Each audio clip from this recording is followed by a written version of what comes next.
Good morning all. Today's topic is pollination. So pollination क्या है?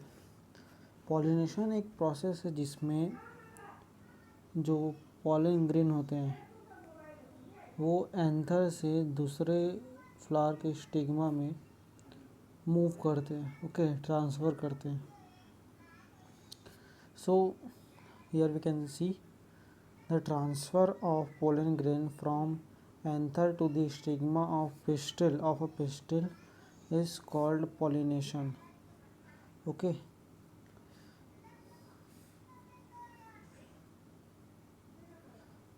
Based on the source of pollination, pollination is of three type. Pollination मतलब अभी 12th NCERT के based पे pollination 3 type के बताए गए हैं। और हम पहले क्या पढ़ें कि पॉलिनेशन 2 टाइप के होते हैं, एक सेल्फ पॉलिनेशन और दूसरा होता है क्रॉस पॉलिनेशन। ये हम लोग जूनियर क्लासेस में पढ़े, पर अभी 12th में हम लोग क्या देख रहे हैं कि pollination based on the source, means source क्या है उसका, ऑफ पॉलन, पॉलन कहाँ से आ रहा है उस सोर्स के बेस्ड पे पॉलिनेशन 3 टाइप के होते हैं। First type is autogamy, second type is geitonogamy and third type is xenogamy. So let's see what is autogamy. तो ऑटोगैमी क्या होता है, जिसमें जो पॉलन ग्रेन है वो सेम फ्लावर के एंथर से सेम फ्लावर की स्टिग्मा में मूव करे। Okay, the transfer of pollen grain from anther to the stigma of same flower means you can see here, wait a minute,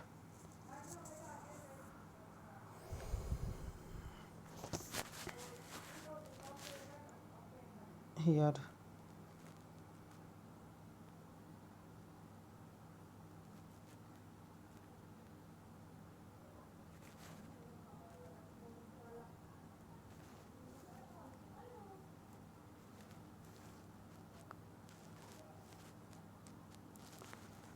this is a cleistogamous flower.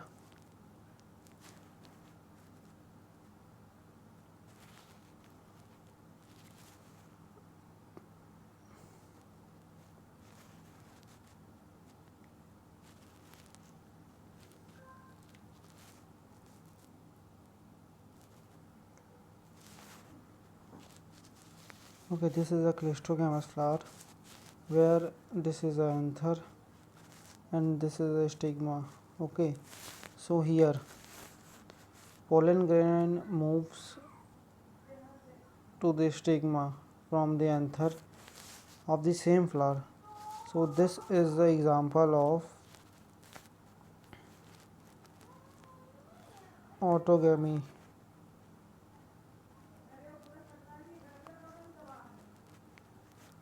Okay, you can say it self pollination also.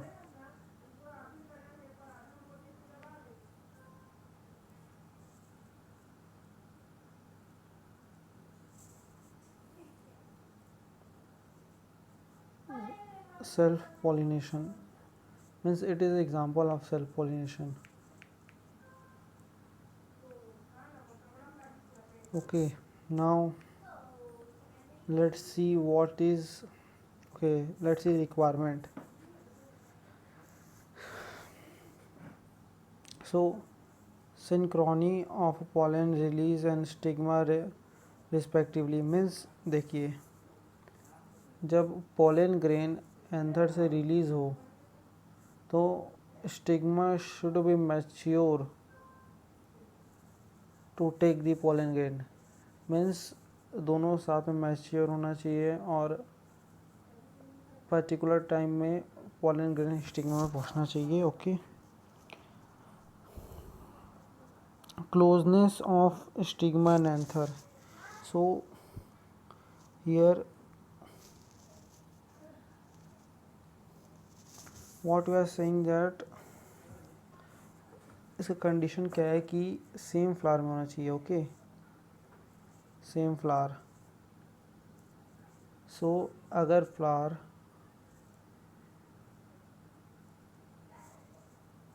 इस flower की तरह open रहे तो इसमें कोई second flower का भी pollen grain आ सकता है। पर ऑटोगैमी की कंडीशन क्या है कि flower should be closed, means flower like this closed रहना चाहिए, इसी के अंदर ही एंथर और स्टिग्मा प्रेजेंट रहना चाहिए। Okay, this is the condition of autogamy. उसके बाद देखते हैं कि chasmogamous flowers with exposed anther and stigma. So chasmogamous क्या है कि कैस्मोगैमस आर क्लोज्ड फ्लावर।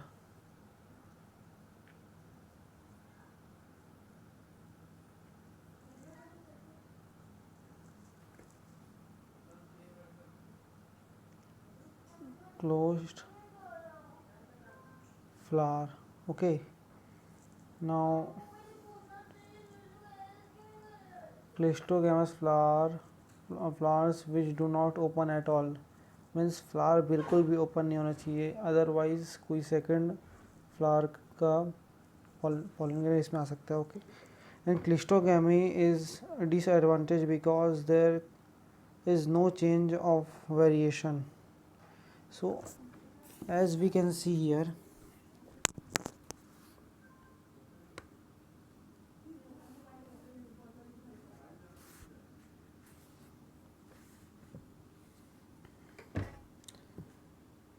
जब सेम फ्लावर के एंथर से पोलन ग्रेन सेम फ्लावर के स्टिग्मा में जा रहा है तो जेनेटिक कॉम्बिनेशन बिल्कुल सेम रहेगा। ओके, सब चीज़ सेम है तो न्यू फ्लावर भी सेम ही होगा। There will be no change.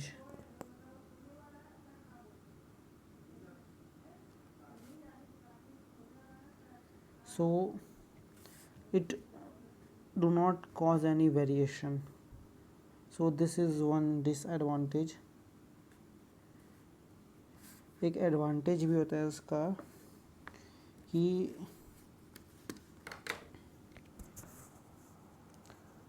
it gives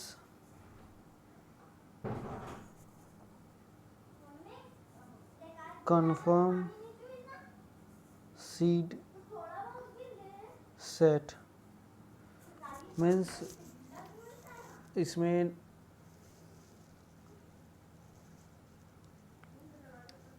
99.99% chance होते हैं कि सीड फॉर्मेशन होगा, आगे की लाइफ कंटिन्यू होगी, बिकॉज इसमें कोई ऑब्जेक्शन नहीं है कि कहीं पॉलन ग्रेन कहीं और पहुंच गया या फिर रिलीज़ नहीं हो पाया फिर और कुछ नहीं, बिकॉज सब एक ही फ्लावर में होना, बकायदा क्लोज्ड फ्लावर में होना, तो सब चीज़ कंफर्म रहता है। उसके बाद देखेंगे जिटेनोगैमी। जिटेनोगैमी क्या होता है कि geitonogamy is genetically self pollination but morphologically it is cross pollination, means इसमें प्लांट सेम रहेगा पर फ्लावर डिफरेंट रहेंगे, मीन्स किसी डिफरेंट फ्लावर के एंथर से किसी डिफरेंट फ्लावर के स्टिग्मा में पॉलिनेशन हो रहा है but plant is same. Okay, transfer of pollen grain from anther to the stigma of another flower at same plant. Here you can see genetically similar but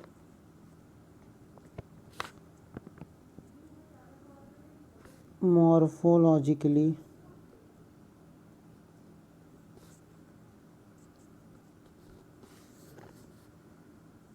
different,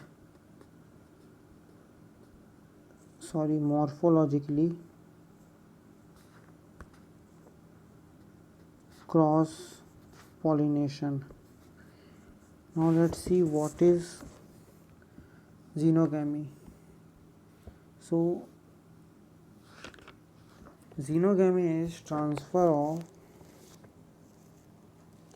pollen from anther to the different flower of different flower. Okay, means जो pollen grain रहेंगे वो किसी एक flower से different flower के stigma में pollination होगा, पर इस केस में जो प्लांट रहेगा वही डिफरेंट रहेगा, मीन्स डिफरेंट प्लांट रहेंगे इसमें.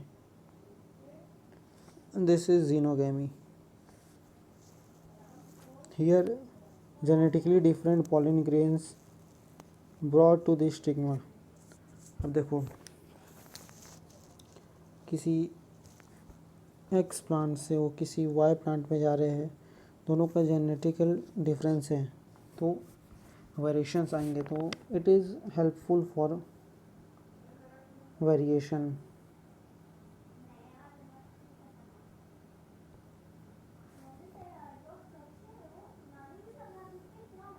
Now let's see agents of pollination.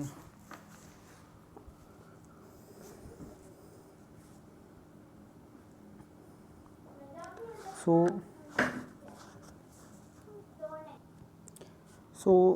agents of pollination देख रहे हैं हम लोग. So there is two types, मतलब two types of agents of pollination. First is abiotic agent and second is biotic agent. Okay, abiotic में क्या आते हैं? फर्स्ट आता है विंड एंड सेकंड आता है वाटर. तो जो विंड से पॉलिनेशन होते हैं उसको बोलते हैं एनीमोफिली.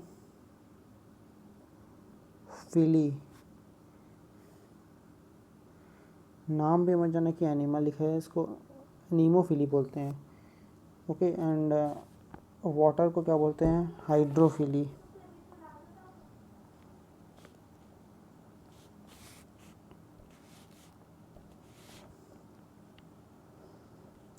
हाइड्रोफिली. ओके,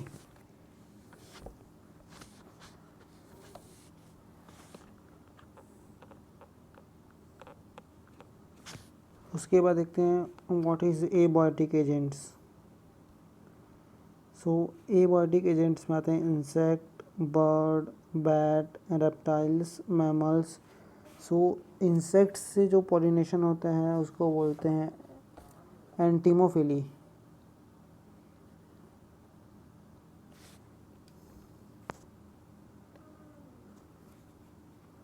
एंटीमोफिली. और बर्ड से जो पॉलिनेशन होता है उसको बोलते हैं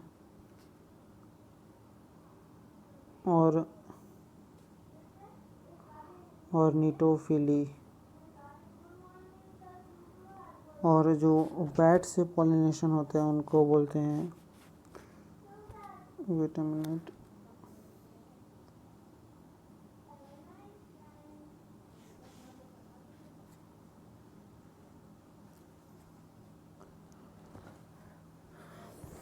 जो बैट से पॉलिनेशन हो उसको बोलते हैं हम लोग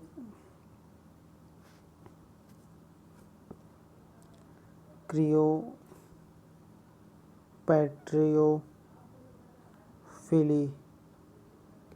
ओके, एंड जो रेप्टाइल्स से हो उसको बोलते हैं, रेप्टाइल्स में भी आपके स्नेक, ओके, पर्टिकुलरली स्नेक, उसको बोलते हैं ऑफ्टियोफिली. ओके, एंड उसके बाद और भी एग्जांपल जैसे कि स्नेल को बोलते हैं मैलिकोफिली, और एंड को बोलते हैं मेर्मिकोफिली, और मैमल्स को बोलते हैं जूओफिली.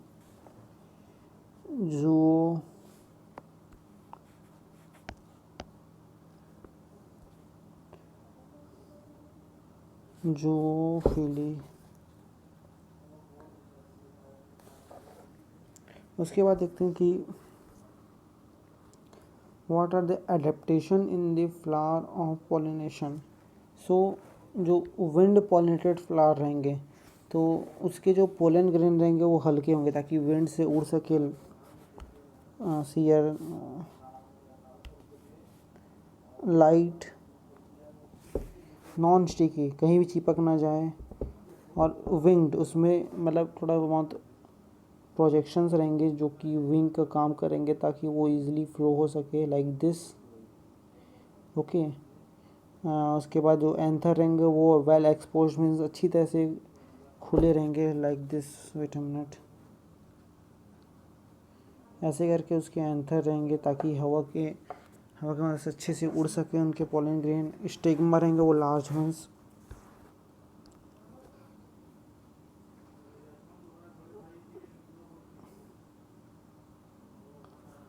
जो उसके स्टिग्मा रहेंगे वो मतलब लार्ज होंगे, और फेदरी, इसमें फेदर्स रहेंगे, छोटे छोटे फेदर्स,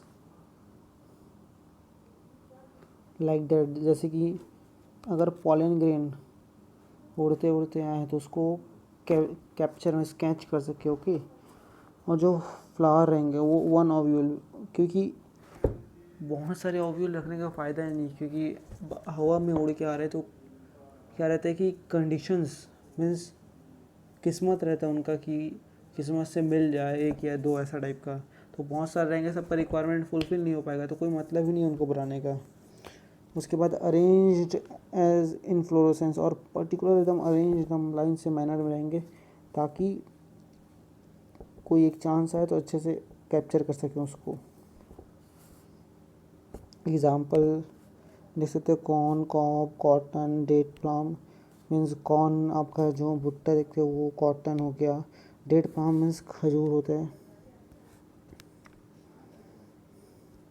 ये नाम याद रखना, डेट प्लम मतलब बहुत इंपॉर्टेंट है इसमें।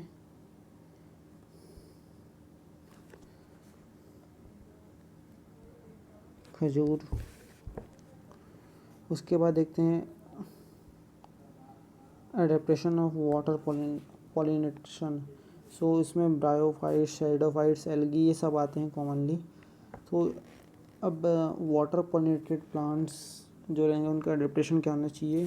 तो पॉलन ग्रेन एक म्यूसिलेजिनियस कवरिंग से रहता है, मतलब अब देखो ये पॉलन ग्रेन है तो पानी में भीग के भाई गीले हो जाएंगे, तो ये ईज़िली ट्रांसपोर्ट नहीं हो पाएंगे। तो उसी वजह से जो वाटर पॉलिनेटेड जो प्लांट रहते हैं उनके पॉलन ग्रेन रहते हैं उसमें म्यूसिलेजिनस कवर रहते हैं, लाइक दिस, ताकि ये वेट ना हो, गीले ना हो, और it can be transferred easily. Okay.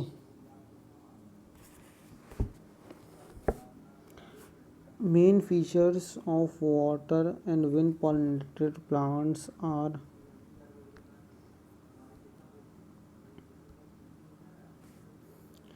produced pollen grains is large in number, do not produce nectar। तो अब देखिए मैंने जैसे बताया कि आपको चांस फैक्टर रहते हैं इसमें, चांस फैक्टर किस्मत से पहुंच जाते हैं। तो अब भाई किस्मत चाहिए तो ज़्यादा अमाउंट में मेहनत करना पड़ता है, मीन्स ज़्यादा प्रोड्यूस करना पड़ता है, ताकि अगर देखिए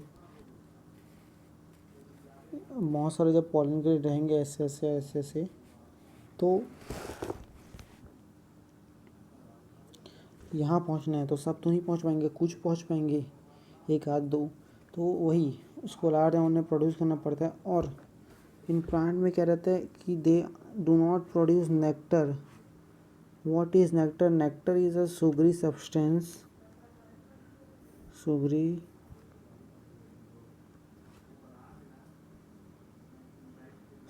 substance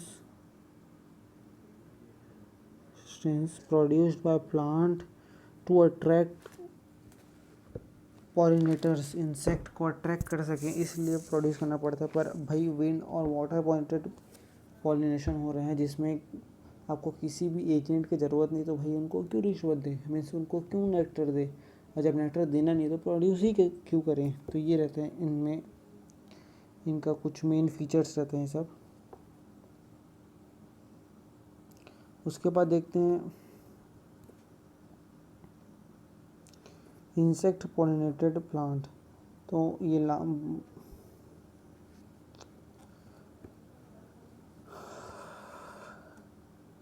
इंसेक्ट पॉलिनेटेड प्लांट जो रहते हैं वो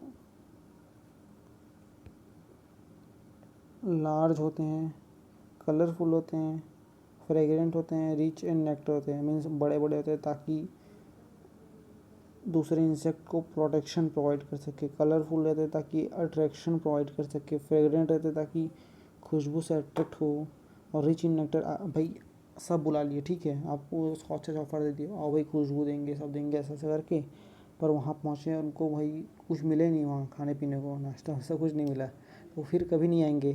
तो इस कारण प्लांट्स में नेक्टर प्रोड्यूस किया जाता है ताकि अगर कोई इंसेक्ट आए तो भाई उनका पेट पूजा तो हो सके, कुछ खाने को मिल सके उसको, इसलिए नेक्टर प्रोड्यूस करते हैं। ओके, पोलन, इसमें पोलन ग्रेन भी स्टिकी रहते हैं, स्टिग्मा भी स्टिकी रहते हैं ताकि कोई हवा के झोंकों से उड़ ना पाए वो। फिर सर्टेन रिवॉर्ड्स क्या होते हैं कि नेक्टर प्रोड्यूस, मतलब नेक्टर रिवॉर्ड होता है और सेफ प्लेस प्रोवाइड करते हैं। ओके, एग्जांपल यक्का हो गया, तब एमार्फोफलस हो गया। फिर एक टर्म यूज़ करते हैं यहाँ पे हम लोग,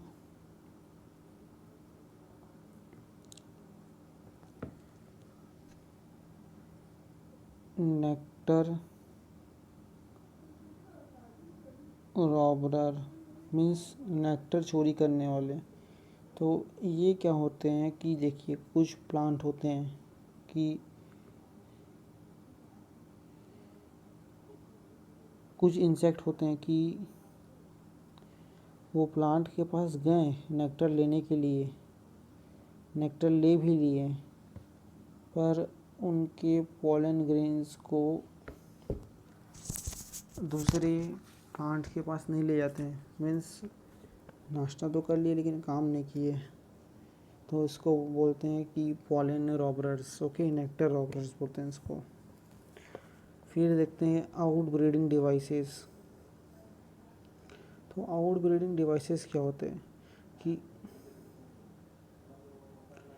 जो आउट ब्रीडिंग डिवाइसेस होते हैं वो सेल्फ पॉलिनेशन को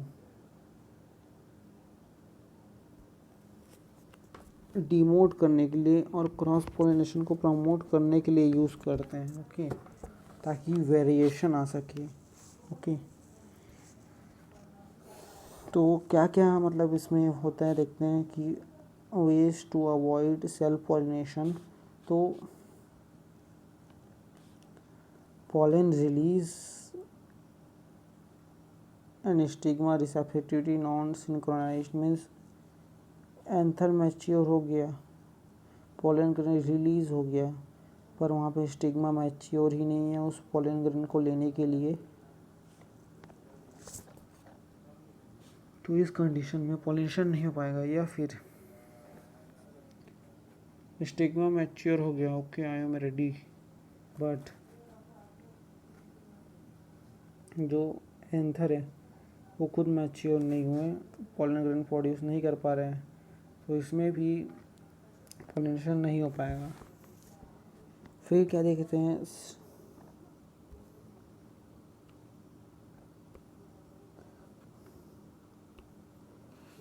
stigma and anther placed at different position. अब भाई स्टिग्मा यहाँ पे है, ओके, एंथर यहाँ पे है, तो कहाँ का पोलिनेशन हो पाएगा। सो पोजीशन भी वैरी करता है। देखिए अब भाई थोड़ी ना एंथर उड़ के ऐसे हवा में ऊपर जाएगा उसके बाद ऊपर से नीचे आएगा, नहीं।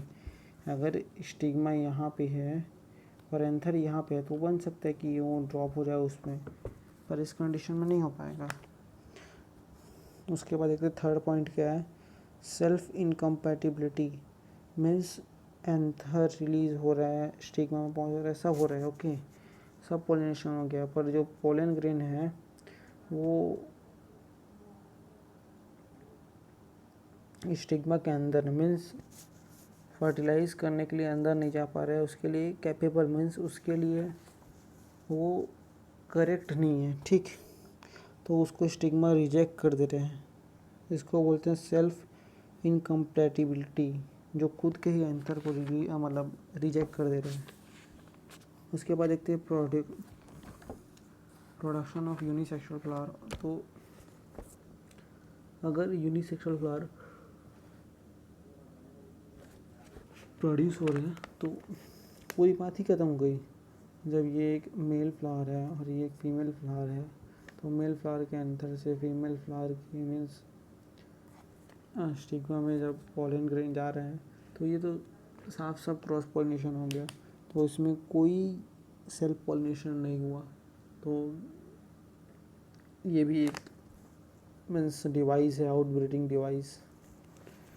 ओके, आफ्टर दैट एग्जाम्पल देख लेते हैं। Example are very important. Castor, maize, papaya et cetera. Okay, so कल कंटिन्यू करेंगे हम लोग पॉलन पिस्टल इंटरेक्शन। सो पढ़ाई करते रहो। Thank you.